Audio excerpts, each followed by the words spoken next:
Hi everybody, welcome back to Magic Orthodoxy. My name's David and this is a deck review. Today we're going to look at the Fantastique deck by Dan and Dave. The Fantastique deck is just a really beautiful deck of playing cards that were inspired by some of the classic automaton devices of the golden age of Magic, and also kind of a tribute to Robert-Houdin. There are plenty of secrets built right into this deck, so I just want to take a look at some of them. The tuck box itself is the Fantastique brand on the front, and then of course the playing card back on the back. Just says the D&D playing card company on one side, and then the fact that the cards were designed by Sveta Dorsheva on the other side. Sveta Dorsheva she's just an amazing illustrator. She actually lives in Israel, and she was commissioned by Dan and Dave to make this deck of cards. The interesting thing about the back design has a flipbook aspect to it.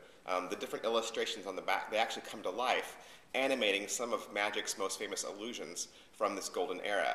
There's an orange tree that blossoms in the center. The acrobat's top hat reveals this tree coming out of it. There's a woman that's being sawed in half, and she's being pulled apart into these two bird mouth staged left and rights. And these little wheels in the corners spin. But again, the illustrations only produce the flipbook aspect when you have the deck in new deck order.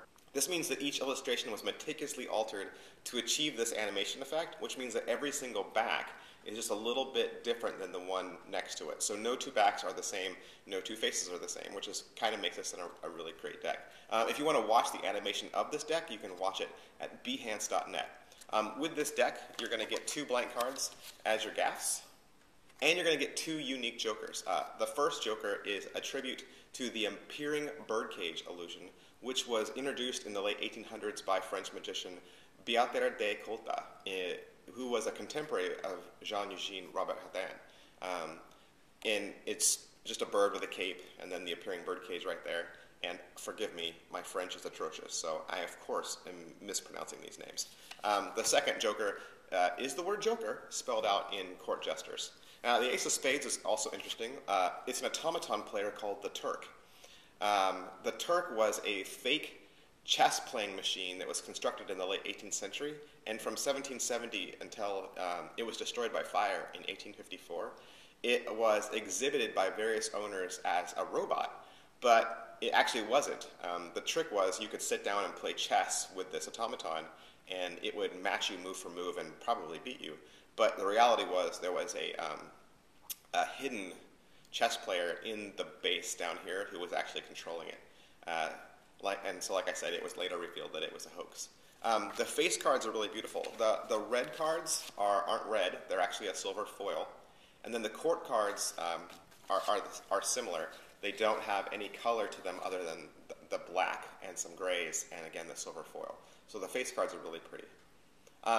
Really never before has a deck been seen like this, in my opinion. It's just a wonderful tribute to the art and the fun of this era of Magic. It kind of has a very circusy feel to it, and that's kind of more attributed to Sveta's illustrations.